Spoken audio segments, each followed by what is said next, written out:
तो दो राज्यों के चुनाव संपन्न हो चुके हैं, बारी नतीजों की है, लेकिन उससे पहले एग्जिट पोल के आंकड़ों में दम कितना है, यह आंकड़ा कम कितना है, इस पर लगातार हम चर्चा करें। हमारे साथ खास मेहमान बने हुए हैं। अजय पाठक जी, झारखंड को लेकर क्या स्थिति, खास करके जो भरत भूषण सर ने बताया कि वहां पर एक ऐसी स्थिति हो सकती है जहां निर्दलीय किंग मेकर बन सकते हैं, और ये कोई नई बात नहीं होगी झारखंड की पॉलिटिक्स में अगर ऐसा हो। देखिए, झारखंड की स्थिति एकदम क्लियर है। भारतीय जनता पार्टी मेजोरिटी में सरकार बनाने जा रही है, इसमें कोई डाउट नहीं है किसी भी तरह का।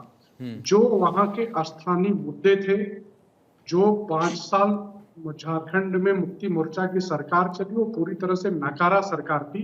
कोई डेवलपमेंट नहीं हुआ, सिर्फ लूट और लूट की सरकार थी। सिर्फ उन्होंने 5 साल लूट किया, और इसीलिए दूसरी चीज तुष्टीकरण किया। जो तुष्टीकरण की राजनीति उन्होंने की और पूरे आदिवासी क्षेत्रों के डेमोक्रेसी चेंज करने की काम की, पूरा डेमोग्राफी चेंज कर दिया उन्होंने। इसलिए वहां के आदिवासी भी इस चीज को लेकर के चिंतित है। आपने सुना होगा कि एक वीडियो बहुत वायरल हुआ कि एक व्यक्ति अब जाता है नल मांगने के लिए एक मिनिस्टर के पास, तो मिनिस्टर उससे कहता है कि ये हिंदू जाति का है, इसलिए इसको कोई नल न दिया जाए। ये वहां झारखंड सरकार का तो एक आपको लगता है मिनिस्टर कि उस सीट बोलता है। पर सीता सोरेन जीत जाएंगी जहां की आप बात कर रहे हैं? नहीं, सीता सोरेन ही नहीं, सभी हाँ। लोग जीतेंगे। बीजेपी गठबंधन और बीजेपी के लोग, बीजेपी बड़े, आप देख लीजिएगा ये जो एग्जिट पोल है, एग्जिट पोल से ज्यादा सीटें हमारी आ रही हैं। हमारा जो ग्राउंड रिपोर्ट है, और अभी जो वहां का भी मेरे पास अभी 2 मिनट पहले आंकड़ा आया, उसमें उस हिसाब से बूथ लेवल के हमारे जो आंकड़े हैं, हम 55 से 65 सीटों के बीच में आगे हैं, इस समय चल रहे हैं। और हमारी मिनिमम 55 सीटें आएगी झारखंड के अंदर। दूसरी चीज, जो वहां बेसिक मुद्दे थे, लोगों के जीवन स्तर को वहीं का वहीं रखा झारखंड की 5 साल की सरकार। सिर्फ और सिर्फ घोटाले करते रह गए, इसीलिए वो जेल गए। क्या टिप्पणी हुई, अगर वो होंगे तो बरी हो जाएंगे।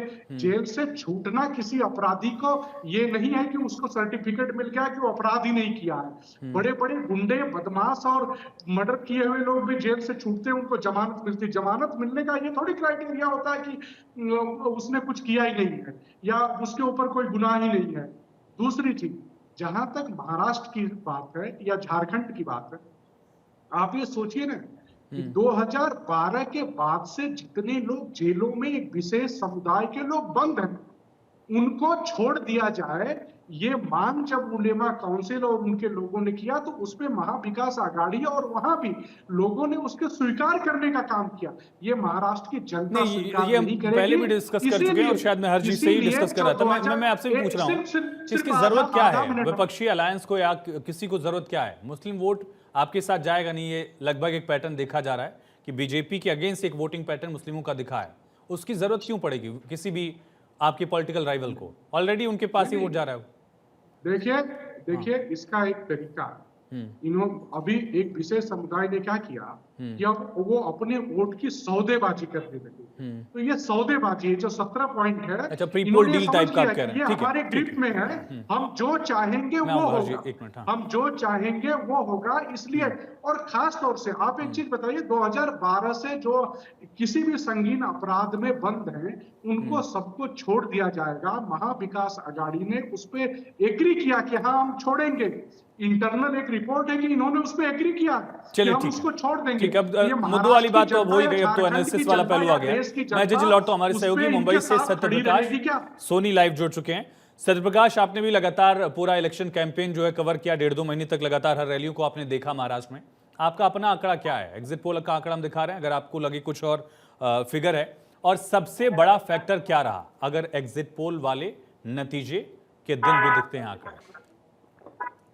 बिल्कुल आयुष, देखिए, चुनाव प्रचार के दरमियान बहुत सारी चीजें सामने आई, जिसमें लोगों के मत को भी टटोला गया, लोगों के मन को भी टटोला गया, और लोगों ने जमकर तारीफ भी की। सबसे प्रमुख रहा कि हिंदुत्व का मुद्दा इस बार फिर महाराष्ट्र में खूब गूंजा। विकास के मुद्दों को लेकर लड़ा गया चुनाव। विकास चाहे महायुति के द्वारा किया गया हो या फिर महाविकास आघाड़ी ने जो भी विकास किया हो। इसके अलावा जो है, लगातार देखा गया कि किस तरह से महाराष्ट्र में लाडली बहना और जो स्वरोजगार योजना चलाई गई, उसका लाभ कैसे लोगों ने लिया और किस तरह से लोगों को फायदा हुआ।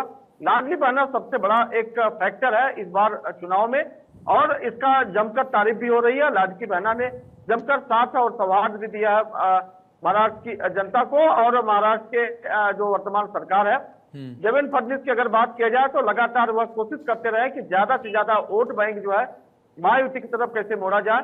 और जो वोट फैक्टर है वो सबसे बड़ा वोट फैक्टर है कि हिंदुत्व को लेकर भारतीय जनता पार्टी और उनके सहयोगी दल जो है शिंदे गुट और एनसीपी अजीत चंद पवार का गुट जो रहा वो लगातार कोशिश करता रहा कि कहीं न कहीं हिंदुत्व के मुद्दे को जो है आगे बढ़ाया जाए। इसका समर्थन जो है युवाओं में खासा देखा गया। अब ऐसे में इस बार जो वोटिंग हुई है युवाओं को परसेंटेज ज्यादा है। हालांकि 2019 के अगर आंकड़ों की बात करी जाए तो 61.22% जो है वोटिंग हुई थी, लेकिन इस बार 58.45 के करीब जो है वोटिंग हुई है। तो इसे बहुत बड़ा अंतर नहीं कहा जा सकता, लेकिन एक बिल्कुल कहा जा सकता है कि लोगों ने जमकर वोटिंग की है और इसका मतलब यह है कि एक बार फिर से महायुति की तरफ से मैंडेट मिल रहा है।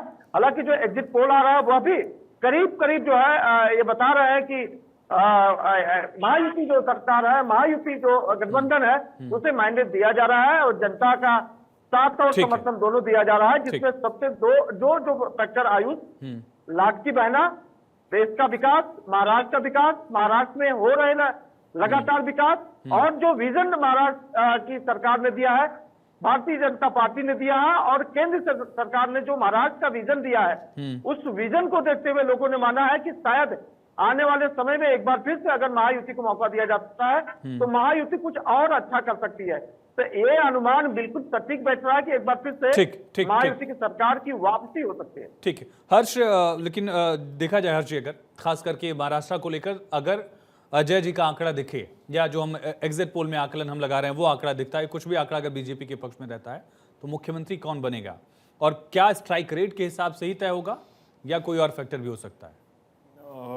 आयुष जी, मैं इससे पहले आपका एक दूसरा सवाल था उसका जवाब देना चाहूंगा। आपने पूछा था भाजपा प्रवक्ता से कि क्यों ऑपोजिशन को ये जो मुस्लिम कम्युनिटी के ऐसे बयान दिलवाने पड़ते हैं कि आपको लगा कि भाई मुस्लिम तो पहले ही क्या कहते हैं ऑपोजिशन पार्टीज को वोट कर रहे हैं। वहां पे मैं थोड़ा सा ये डिफर करता हूं कि मैं ना काफी सारे जो शिया मुसलमान हैं उनसे बात कर रहा था और कुछ मैंने उनके इंटरव्यूज भी देखे टीवी पे।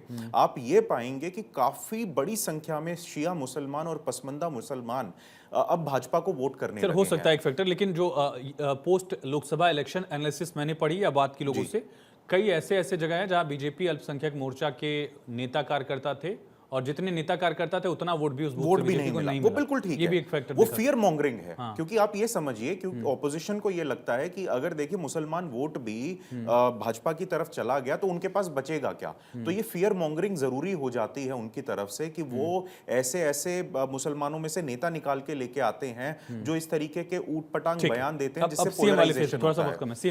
अब सीएम फेस की जहां बात आई तो मुझे नहीं लगता कि वहां युति गठबंधन में कि कोई बहुत ज्यादा इस पे खींचतान होने वाली है। It is clear that BJP will be the single largest party और ये पहले से समन्वय बन चुका होगा कि जो सिंगल लार्जेस्ट पार्टी इमर्ज होगी उसका सीएम बनेगा। तो बीजेपी 150 पे लड़ रही तो बीजेपी सिंगल लार्जेस्ट पार्टी होगी इन आइदर केस। बिल्कुल बड़ी पार्टी है, नेशनल पार्टी है, दूसरी पार्टी से ज्यादा क्या कहते हैं उनका वोट बैंक है महाराष्ट्र में और पूरे देश भर में। इसमें दूसरा फैक्टर ये है कि जैसे उद्धव ठाकरे ने जो 2019 में फेरबदल किया, अब जो उद्धव ठाकरे की जो पार्टी है शिवसेना उसके जैसे दो धड़े हो गए।